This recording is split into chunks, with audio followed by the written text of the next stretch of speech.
This fact sheet might as well be called the U.S.'s violation of human rights, rather than outcomes of human rights.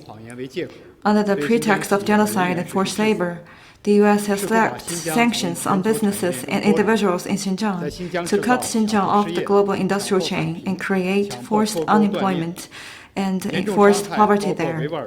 This has seriously undermined the right to employment and development of the Uyghurs and people from other ethnic backgrounds in Xinjiang.